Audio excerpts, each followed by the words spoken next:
Just swallowing my dinner. Luckily, our friend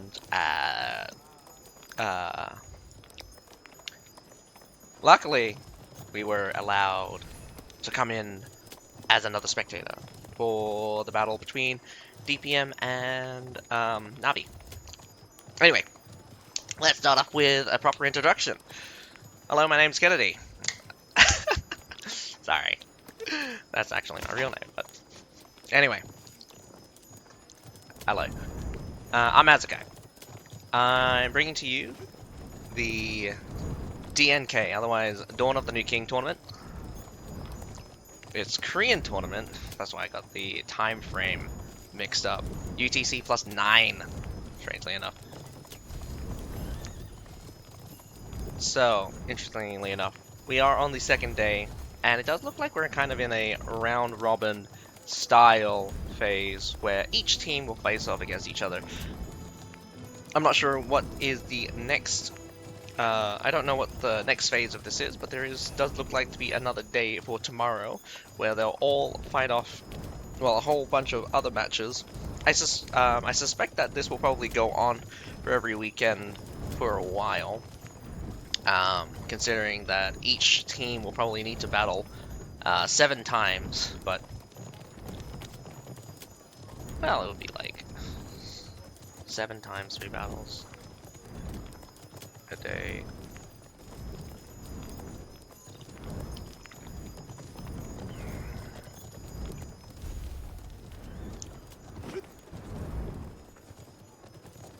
Oh, okay. It would take like 4 weeks for this to work out.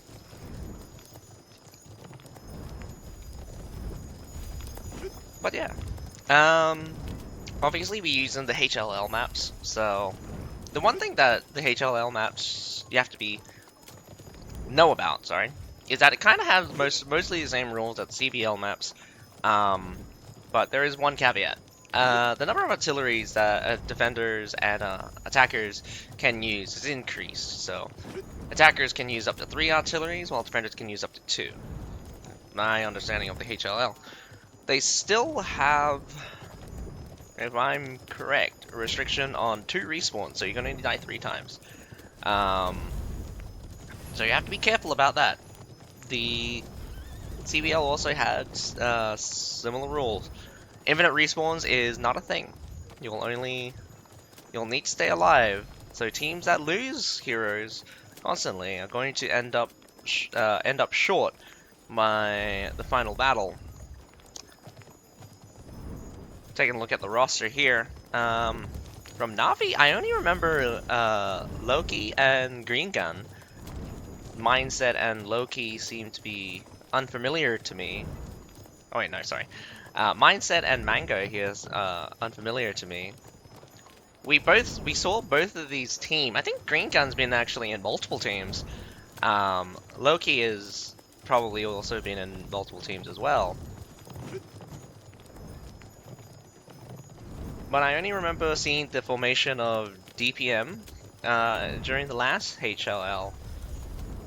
Though, I mean, I must say, I didn't particularly like the HLL. It was one of my least favorite tournament types.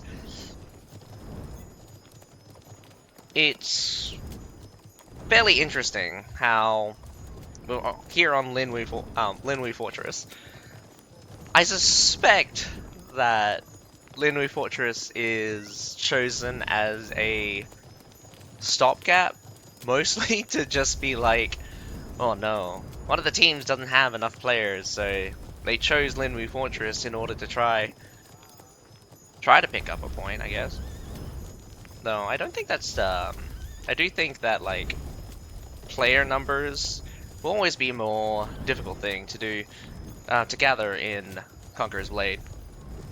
15v15 is a lot of people to get, organize, and have in a tournament. Not to mention having multiple teams. By the looks of it, the Dawn of the New King tournament has around about 8 teams. So, actually kind of surprising that we didn't get, they didn't go straight out into a knockout.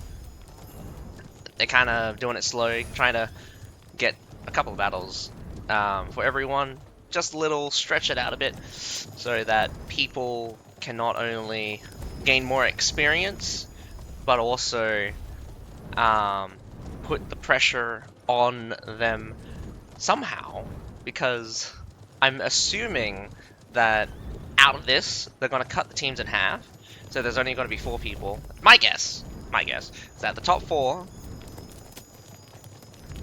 from either the, however this ends up, will probably go off in a knockout style. We'll probably still have the winners and losers bracket. I actually don't like the losers bracket. The losers bracket should only be used to determine second place. I think that really just, it's kind of pointless to have the losers bracket fight off against the winner again. The likely, unfortunately, is just like Crusaders is also just a unstoppable team that it was just frankly unfair. Unfair. But there's never been really a case where the losers bracket won. Except that one case where Crusaders purposely lost against a particular team so that they kicked out Christmas Sale out from the losers bracket. And that's like a different level of petty. But I'm all for it sometimes. Like, as long as you're not as long as you're not doing, I mean, it's kind of disrespectful for your opponents. I think if you're, I think you have to take things somewhat seriously, but it does kind of spice up a tournament if people do crazy things like that. Though, in hindsight, it was it's massively disrespectful for their opponent at the time.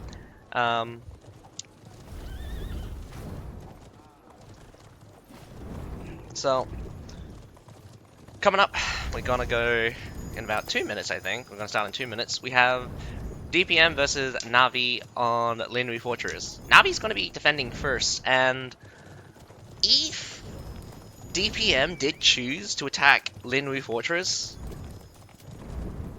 I'm gonna ask why. Especially because in the current meta, Linui Fortress is actually really difficult to take.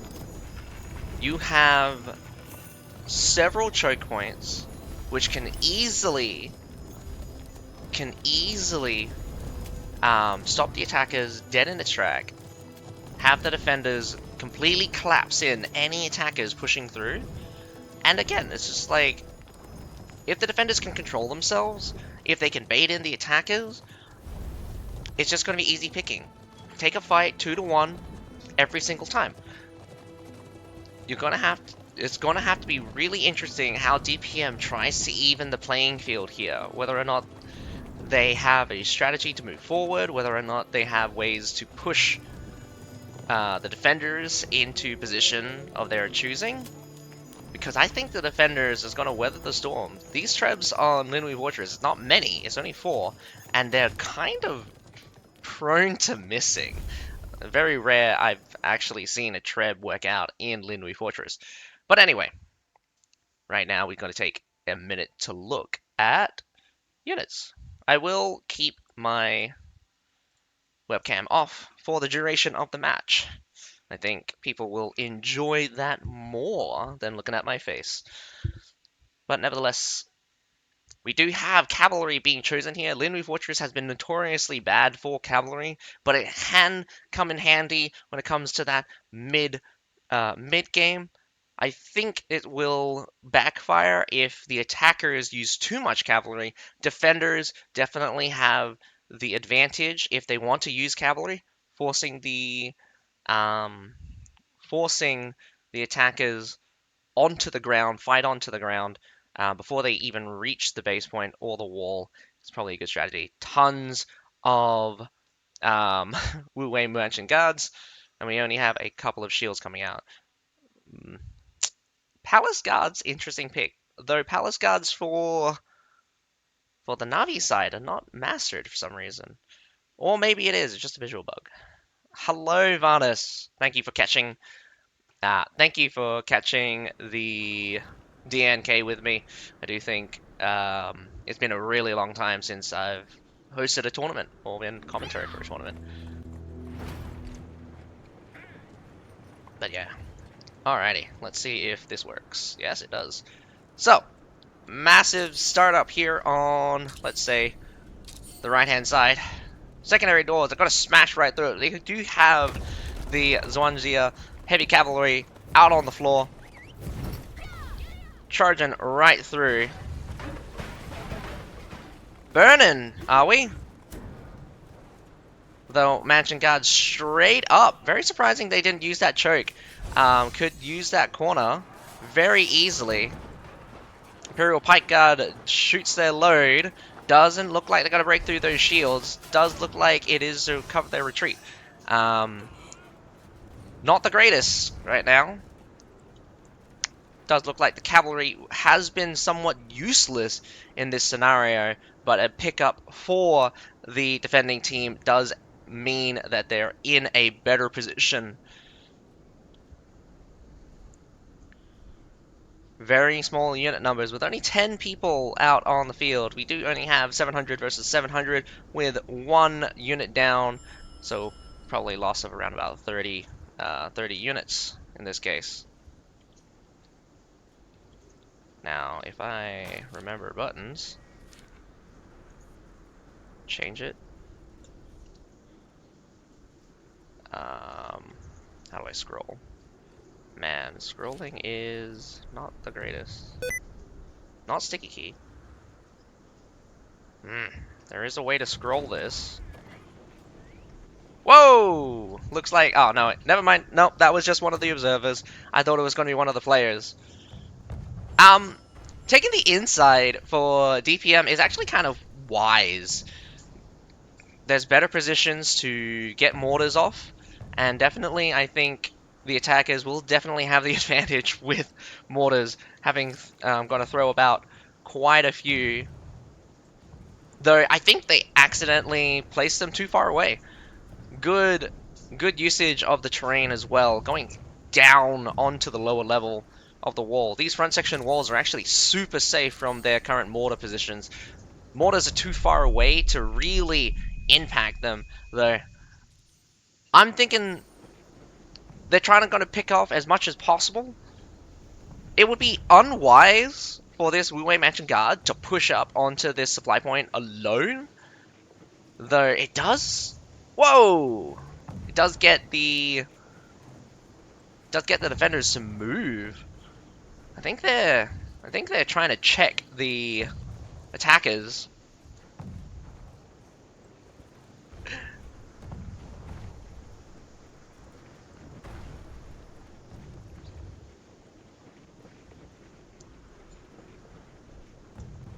So, looking at the... Ooh, we got some blisters as well. He takes a fat one to the body, not to the face. If it was to the face, he'd probably be dead. But, looking at the Palace Guards. We have 3 Palace Guards out for the defenders right now. And I think it can work. Shields are notoriously powerful, especially when you combine it with CC immunity. One thing you also have to remember is that Palace Guards also receive around about 40% damage reduction when they enter their Guard to Throne mode. Wow, that Ballista is positioned very high up, taking some really long shots though.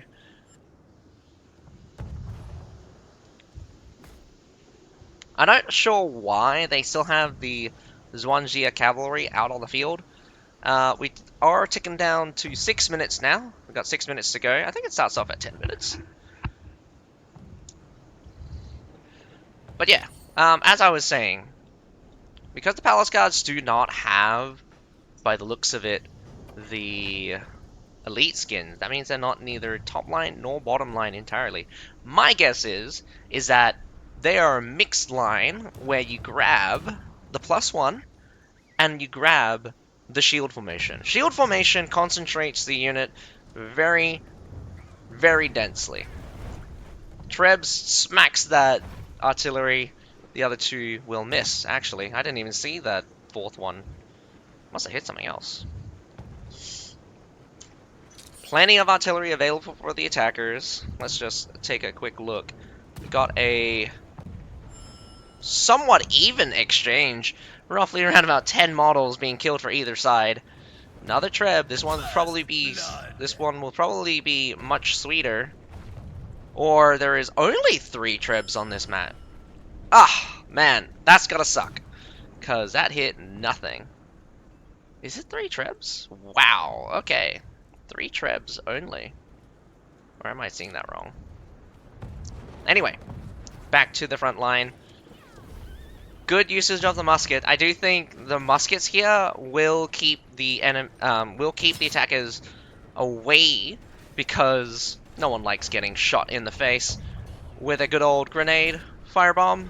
Although forcing the brutal sweep out from the Wu Wei Mansion guards is a really good time to catch them.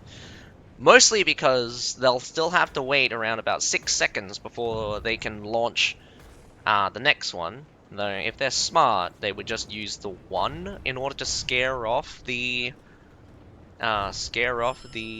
hero, and then time it so that they maximize timing for brutal sweep. So you'll get, so you only have around about 2-second downtime.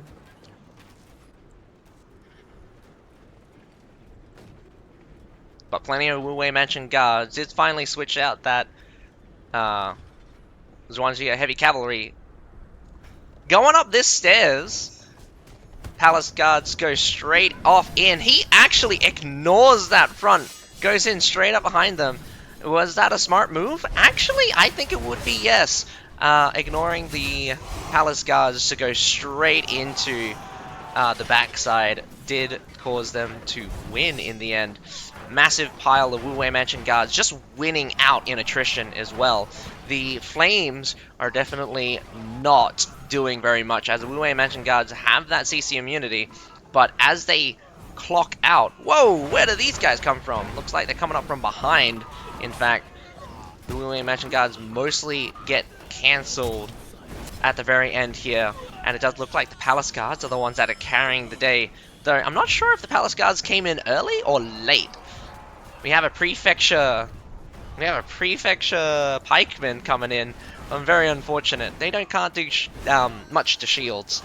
Palace guards doing absolute work as they melt through the returning guys. That was a very, very weird mortar. Well, although they are CC immune and are very strong, Palace guards do eventually just get overwhelmed by force. Though they did very well with the 2 remaining. They took out an additional 2 units, I would say. The battle continues as it does look like the defenders are just going to hold this point quite handedly, in fact. Definitely think the attackers need to kind of, how do you make face calls it? Reform and reestablish. But that being said, I don't think they have much left. Does look like the defenders are actually out onto the attack now. That Treb is not going to hit much, I think. Or it's going to hit a lot. I take that back. 2 good Trebs right into... I thought that was going to be a bit high. The Zhuangzi heavy cavalry out on the bottom here. Again, gonna bite you in the ass. Palace guards did amazingly well.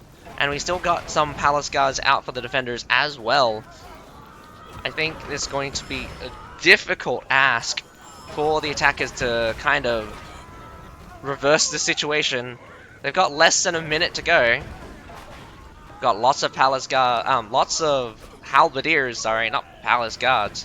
And I do think it's the Ezekiel militia just burning up all of the infantry on approach. Very great disruption and very good damage as well. Wu Wei Mansion guards do a massive works in the back there, just chewing through that line. though it does look like the ISGs managed to hold off the Wu Wei Mansion Guards, and Fenris comes up behind them and rip apart the remainder. Though I say rip apart the remainder, it does look like the actually, I didn't actually notice that the Halberdier Sergeants were probably the one with the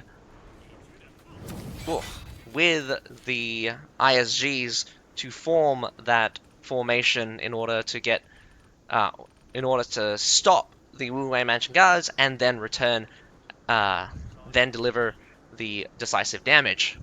Now, as you can see, very poor performance coming out. We actually saw someone get clocked out 3 times. Luminari getting killed 3 times means you're out permanently. Only a couple of people dying from NAVI. Good discipline and great use of the muskets. As you can probably see, the damage dealt by the hero's 2 units, although it's like not crazy high, you have to kind of remember that like this was a short match. If the time was just somewhere, 10 minutes duration. As you can see, the muskets did lots of work in terms of. Wow, this one did way better. This I can't even read this name, but Green Gun only at 200,000. I thought it was a bit low. He at only 80, but this one did amazingly well with 400,000 damage to units as a musket. So you can get some high numbers, get some really high numbers on the musket, and definitely put lots of pressure on the attacking side.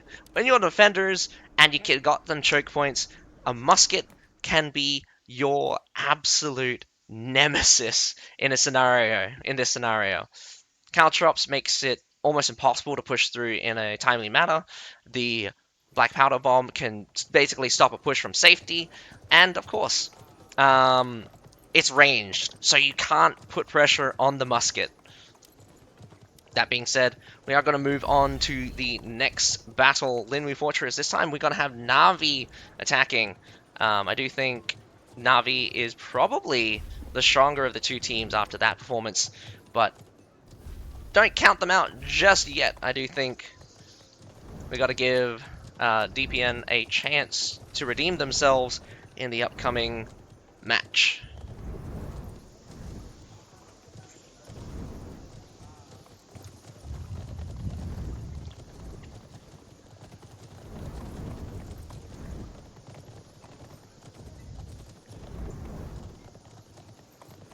Alrighty. Just reading back. If you guys are just, if I haven't told you guys already, there is a 3-minute delay, so if I don't respond to your comments straight away, I will get to them when I kind of read them back in these intermission times. But yes, loser's bracket is just there to have 2 to 3 wins, but not have 3 games in a row between all teams, unless they get in the finals. That makes sense. It just means that teams don't just constantly fight one after the other. That totally makes sense. It would just be super exhausting if you had, like, if you were following one team and they just had 3 matches back to back to back. But I also do think that good intermissions, I think good intermissions between large sets of matches are still necessary, even if the teams that are fighting are not the teams that are, well, even if there's like no team that's fighting matches back to back. But I mean, like, there has been cases where it's just like, oh, you're in the winners bracket, you take a loss, you go down to the losers bracket, you take a win, you go into the finals, and you just take another loss. That's happened before, and I do think it's been very hard on those guys. There has been calls for a little bit of a break when that scenario happens. Otherwise, all teams just meet once, and sure, if you win all games once, you are finalists. But there has to be best of 3 at the end. Best of 3? Do you mean best of 3 for the point? Or do you mean best of 3 as in best of 3 points? Because Because the finals, normally it's a best of 5. There was a time where it was a best of 7. Super long match, by the way. Not that we got 7 matches, we only got 5. I also think... oh no, we only got 4 matches, actually. Was it 4? They managed to take a point, I think.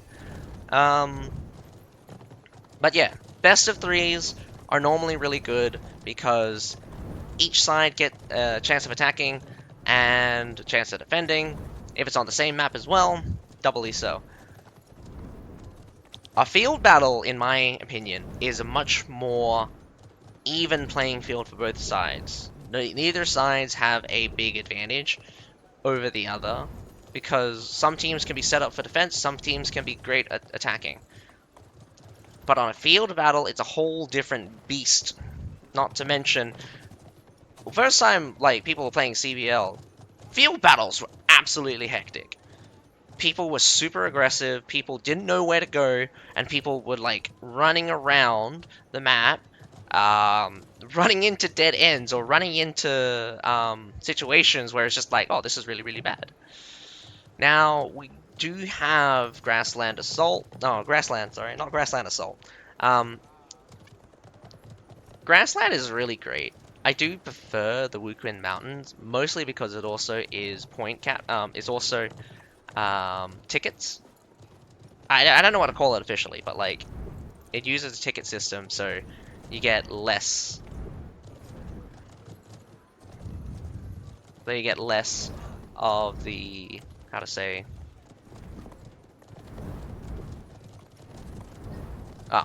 As you lose heroes, if you die a lot, you lose more points. Obviously, if they have 2 points, you lose 5 points per second. Sorry, is it like that? I can't remember now. But you get it. I do like 3 points, meaning that there's no singular point. I do think they should try out a singular point game mode. I do like the Flag Frenzy. Flag Frenzy as a game mode right now is fascinating because not only do you have huge amounts of leadership, because think about it, 700 at the beginning, you get either 525 or 600, and then another 525 or 600 if it gets to a third round, and that is a enormous amount of leadership. You could run like you could almost basically run like 6 golden units with that much. Anyway, we're here on the second match between DPM and NAVI. DPM going out hard with the cavalry here. I do think this is a really good strategy, considering that I don't think Navi is quite prepared to face off against mass cavalry, just because it's just not. You would think Linhui Fortress that mass cavalry is just wouldn't be on the table, because it would absolutely backfire for the attackers, because they would never be able to touch the wall. But here we are with DPM coming in with mass cavalry. They're going to sally out. Navi's going to have to be fast, take the A point, get onto the base point, and again, stay safe with the walls. Now, interestingly enough, this is going to be really... Whoa, okay, let's do that. They don't come out through that. They don't come out. Wow, that is really bad. Let me just... I do not like that effect when we're the observers, but regardless. Oh my goodness. Does come in, sweeps up the Lancelots real fast. The splitting up from the attackers here really hammering them, just get slaughtered in mere moments. And now the Wu Wei Mansion guards here on the wall, barely holding off a couple of... Oh, they're just going straight in. Flip. Big smack. Palace guards did not do very well. I mean, Imperial Pike Guard didn't do very well. But Palace Guard's doing the cleanup here. They will take that point. But everyone on the ground just getting absolutely boned as... Well, take a look at it. Huge losses for the attackers. Huge losses. I think most of their tier 5s are dead. And this is really... Wow! What a really lucky treb that was. Only 2 trebs landed, and it did look like only a couple of the Zhuangjia heavy cavalry managed to die. But this is the really funny part. They're trapped. The defenders are trapped outside their own castle. They just lost a whole bunch here at the front. Wu Wei Mansion guards. No, sorry. The Zhuangjia heavy cavalry used their ability early, so it did kill most of the Imperial Pike Guard, but the Halberdier sergeants did clean up. The front gate finally opens, keeping a couple of the Zhuangjia heavy cavalry around. And it is going to be kind of a rush to the base point here, as a couple of the heroes ran here, probably avoiding the heavy cavalry, but it's heroes and one Wu Wei Mansion guards as it gets slaughtered by the reinforcements from the defenders. A bit of a rush for the attackers, but I guess that was the only chance for them to take the match. This is where I think a half-half approach will work out for the defenders. What I mean by that is they'll have a couple of... Whoa! Heavy cavalry coming in, sweeps right into the front of that, but gets slaughtered at the tail end of their charge. Again, timing that weapon veteran is key. A good weapon veteran, again, will eat through basically any infantry, but it only activates for a very short amount of time. You've only got about 4 seconds, or about 3 seconds, for that for that weapon veteran to work out. Though they still had plenty of cavalry, and it just slaughter for the heavy cavalry, using the wall for safety on the ground. The cavalry rules the day, and the mass cavalry definitely, they did a good job.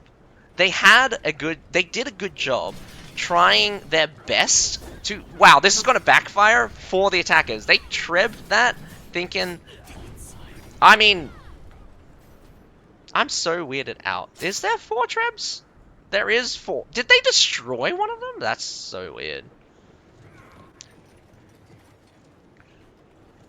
Now it's kind of a chase. This is kind of weird. Like, it might not seem like it in terms of the numbers, but it is really bad for the attackers. In this situation right now, they kind of need to restabilize, and I'm not sure if they can. Neither side has permadeaths, so that's a good thing. A walk in the park. Navi mindset just murdered someone. I don't know where. Oh, never mind. Those are like indicators from like ages back. People, that's like on a delay. They kind of want to avoid the ground. I definitely do think that they have 4 heavy cavalry still out. They have 1 heavy cavalry of their own, which is probably a good thing, but against the massive cavalry, not going to work out. We have 8.5 minutes for the attackers to kind of recover here. I wouldn't put it past the heavy cavalry to just really just destroy the remainders, even with just 4 heavy cavalry, with 4 heavy cavalry, that's what 4 heavy cavalry.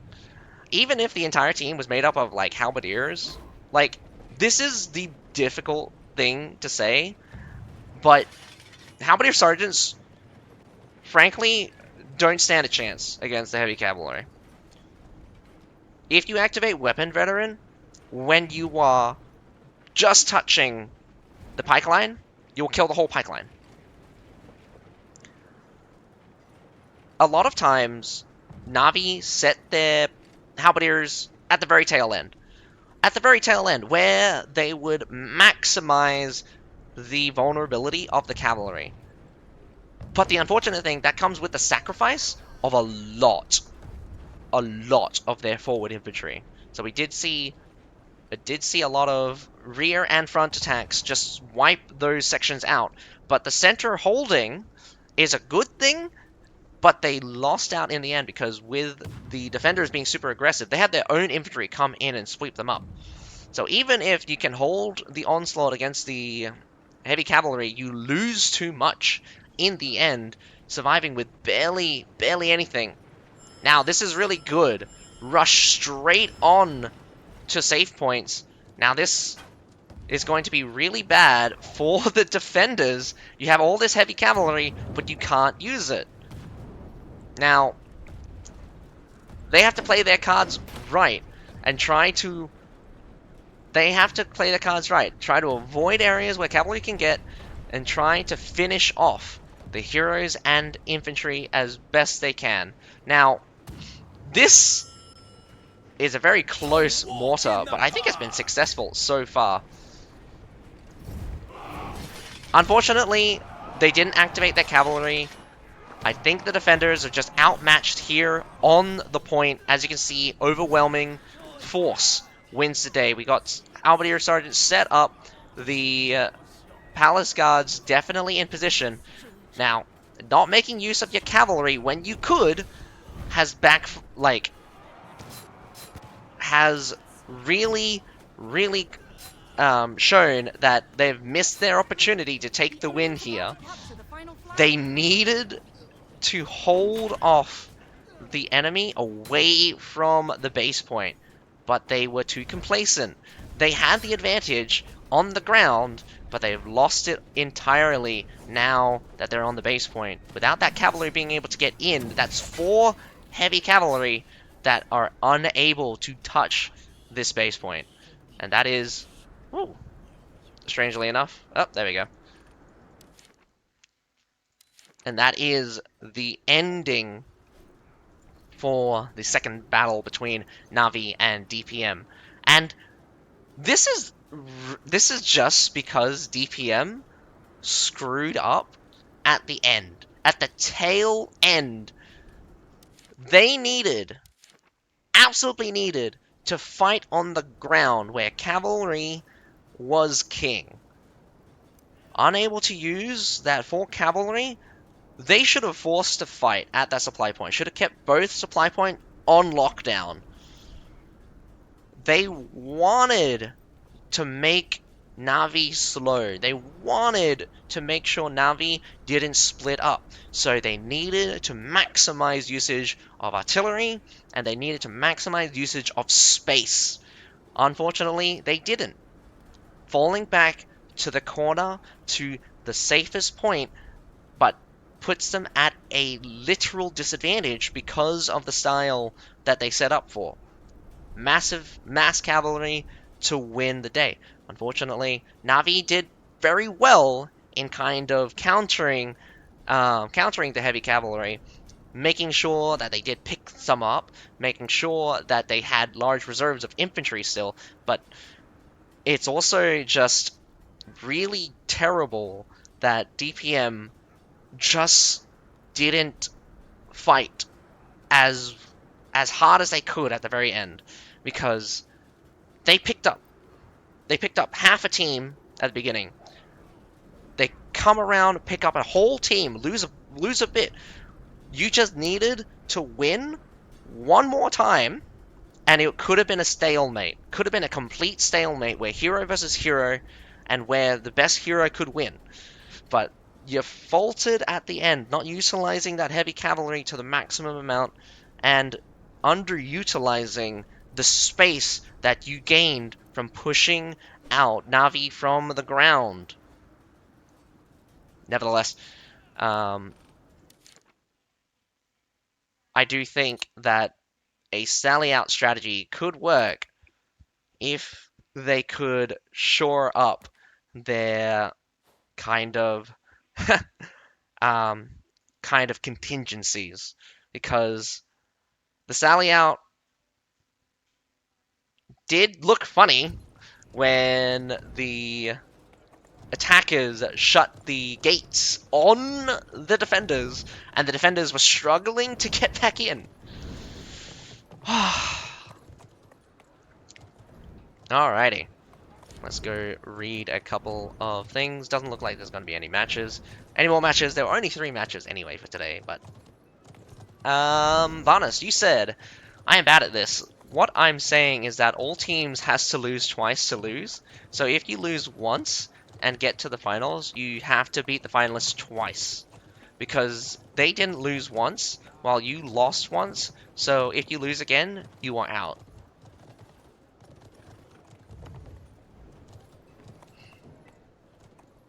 Oh, okay.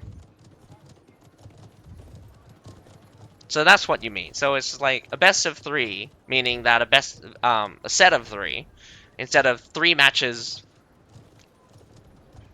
So a single set is a set of 3, is a best of 3 matches. What you're asking for is a best of 3 sets, is what I'm hearing. So that kind of makes sense. So it feels, so it does feel that finals are unfair, but mathematically it's fair. 2 strikes and you are out of the tournament. I get it. I kind of see why that additional point when you hit the finals and the losers bracket versus the winners bracket, and has the winners bracket, having that 1 point gives the winners an advantage over the losers bracket, because they would have beaten the team that put them in the losers bracket, or how was the team that put them in the losers bracket. So they lost once to a team that the finalists or the winners in the winners bracket beat. So it makes sense. I'm just saying that I don't like the concept of the losers bracket versus the winners bracket in its entirety, because very rarely we get a chance, or we get a reversal where the winner of the losers bracket wins against the winner of the winners bracket. It's normally a clean sweep. If it's a best of 5, they win 2 matches instantly. Like, there was a time when there was 7 matches, they won 3 matches, and the other team won 1 match, and like, yeah. Even though they set around 2 hours for the tournament, a set of 7 is a huge number, by the way. Even though they'll never get to a tiebreaker. And that's the unfortunate thing. I like tiebreakers because they're on the field battle. But yeah.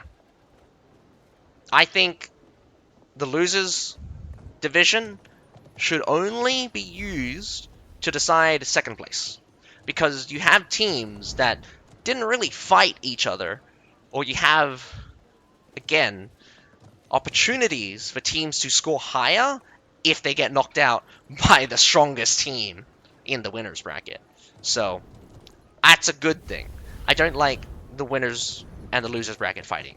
That's all. Because it, as it's shown in previous, it's just shown to be very, very, very meaningless. Even the team that got to the final without loss, the 2 strikes and out must apply to be fair. Yeah, I get that. No, all those Pike just got absolutely destroyed by cavalry. How did that happen? Aren't they countered to Cav? I am being sarcastic there. Yes, Varnus. I think everyone can see that cavalry is absolutely baller. When Swift as lightning is on, they're fast. They're fast as melee cavalry. When you activate Weapon Veteran, they are monsters. Damage machines. I've seen whole units disappear with a quick swipe, swipe, swipe. Swipe, swipe, swipe, swipe. They swipe 4 times for 8 units. 3,000 damage. Could be higher, in fact. But that's generally what I feel when I watch, when I use them. They're dealing enough damage where each swing would kill 3 guys. And that's not a good thing. That being said, well, it's more like 2.5. 2.5 guys, but like 4 swings. Like 2 models could take out, like 2 models could probably take out half a unit by themselves, or an entire unit by themselves. But yeah, that's all for these matches. I hope you guys enjoyed the show. Hopefully I'll get more opportunities to commentate for more of the matches for the DNK, otherwise the Dawn of the New King tournament Korea. And what do you guys think? We're back into more esports. I do think the unit balance currently makes it very sketchy. And I did like the usage of the Palace Guards from the defender's side, NAVI, in their first defense. Definitely looking like a good counter against the Wu Wei Mansion Guards, since Palace Guards are nominally, supposedly counters towards something like that. Though, Wu Wei Mansion Guards are also supposed to be counters towards small shields, so it's kind of weird how PGs counter Wu Wei Mansion Guards, even though Wu Wei Mansion Guards have bonuses against small shields, though I'm not sure if they're classified as polearmed units, which Palace Guards are technically counters towards. But yeah, other than that, I hope you guys enjoyed the show. But other than that, my name's Asukai, and have a nice day. I'll catch you next time. Bye for now.